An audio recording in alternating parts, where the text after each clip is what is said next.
This program provides education, not advice. Sponsors pay a fee for endorsements and interviews. See the truthayf.com disclosure page for details.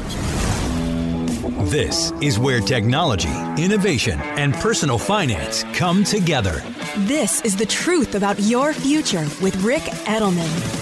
Brought to you by Global X ETFs, dedicated to providing investors with unexplored intelligent solutions. And by Presidio, offering a digital vault where you can collect, protect, and share all your important people, places, things, and documents with all the key people in your life. Start for free at Presidio.com. It's Wednesday, October 25th. We have all been shocked and horrified by the events that are going on in Israel in its war against Hamas, a war that Israel did not choose to fight, but which finds itself forced to engage in. And we have been shocked and horrified by some of the reactions here in the United States, particularly on college campuses. You know the stories as well as I do. I don't need to elaborate on what they all are, but we have seen student organizations as well as student-led protests at campuses across the country in support of Hamas, arguing that it is Israel's fault that this conflict is going on. It is shocking and appalling and horrifying, downright scary. Most of all, we're shocked, I think, at the fact that so many of these college students are unwittingly falling victim to the propaganda that Hamas is issuing. How can these students be so dumb? And more importantly, perhaps, how can the university faculty and university administration be permitting these protests and the intolerable comments and anti-Semitism that is being displayed? And then we saw the response by some major law firms and Wall Street firms saying that they want lists of the names of the students who have signed these petitions and letters blaming Israel for this horrific situation so that they can avoid hiring these students. Yeah, they want to create a blacklist of these students. And I've seen a lot of folks applauding this reaction from the Fortune 500 and major Wall Street and financial and legal firms. And it's got me to thinking, since this is a show about the future, what does this mean for the future of America? Yeah, I am solidly in the camp of supporting Israel 100%. I am solidly in the camp of opposing and being horrified the behavior of the students. And I kind of love it when I see the CEO of a law firm saying, I don't want to offer a job to any law student who is a participant in the pro-Hamas movement. Okay, it's fun to react that way, but let's think about that for a minute. How does this help educate today's college students? Isn't that the whole point of going to college, to get an education? This isn't supposed to be a platform for you to express solely your point of view to the exclusion of considering others' points of views. Isn't education all about helping students realize where they've gone astray, where they're being misguided, how they're being manipulated? In an effort to help them see an alternative, to help them learn the error of their ways, to help them improve their thought process, their thinking, their evaluation and analytic skills.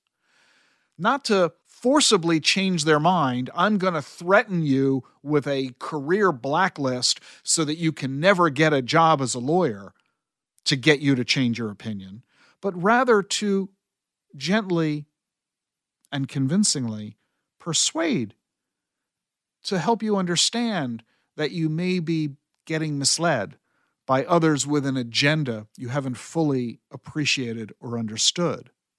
If we are moving so quickly to merely condemn a 20-year-old for being passionate about a cause without helping the 20-year-old understand the implications of their viewpoint, I think we're doing those students a disservice and our own society a disservice in the long run.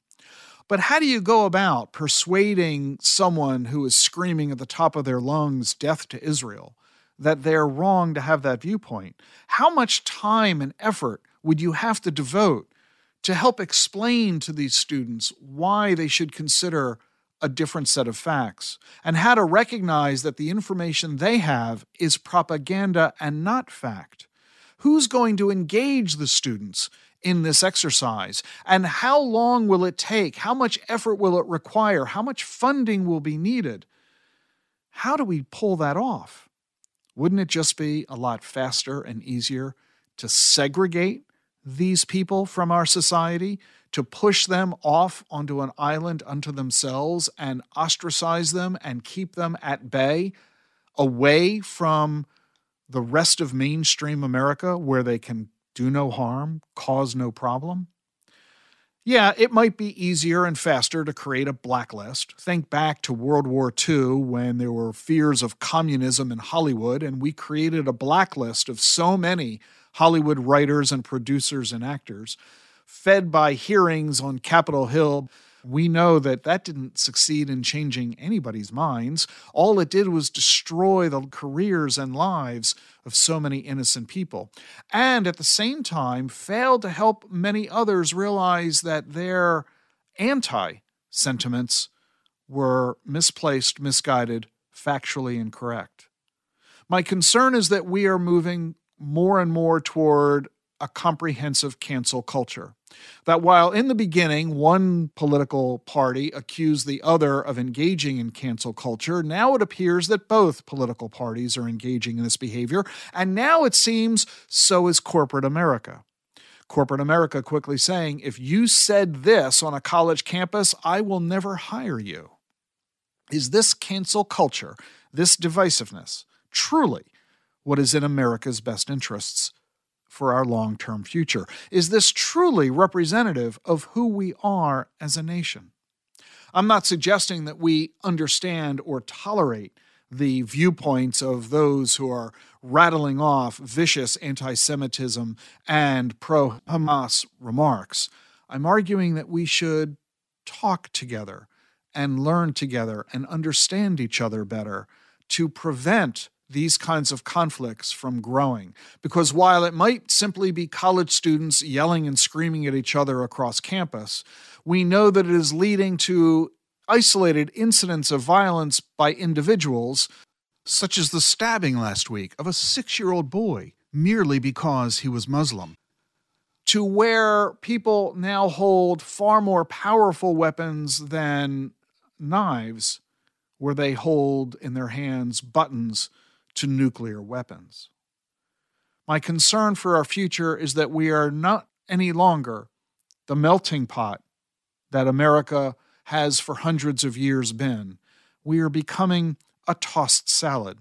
We are not living together. We are merely living side by side, and we are staying within our cocoons. We're staying selective within our environments. I'm not going to move to a state if most of those people don't agree with me politically. I'm not going to live in a community if most of those people aren't aligned with me religiously. I'm not going to go work for an employer if they aren't taking a stand politically. This isn't who America has been. It does not match the ideals of who America wants to be, and we need to make a decision what our future will look like. It is my hope that we'll take the more challenging and difficult route and learn about each other, learn from each other, better understand each other, because the alternative will be much worse than any of us want. With more of our lives moving online, cybersecurity is always a concern. And with AI introducing even more complexity, the risks can multiply. Fortunately, a range of innovative companies are mounting a defense against bad actors. Explore the Global X Cybersecurity ETF, ticker BUG, to add this exposure to your portfolio. Investing involves risk, including possible loss of principal. Technology companies can be affected by rapid product obsolescence and intense industry competition. Before investing, carefully consider the fund's objectives, risks, charges, expenses, and more in the fuller summary prospectus at globalxetfs.com. Read carefully. Distributed by SEI Investments Distribution Co. The Truth About Your Future with Ric Edelman is brought to you by Schwab. You want control of your financial future, and Schwab knows that. That's why when it comes to managing your wealth, Schwab gives you more choices, like full-service wealth management and advice when you need it most. You can also invest on your own and trade on Thinkorswim, the powerful award-winning trading platforms. Plus, you'll get low costs, transparent pricing, and 24/7 live help. Because Schwab understands it's your financial journey, and they believe you should have choices in how you invest. Visit schwab.com to learn more. Increased awareness and actionable intelligence about the forces that are shaping our world. This is The Truth About Your Future with Ric Edelman.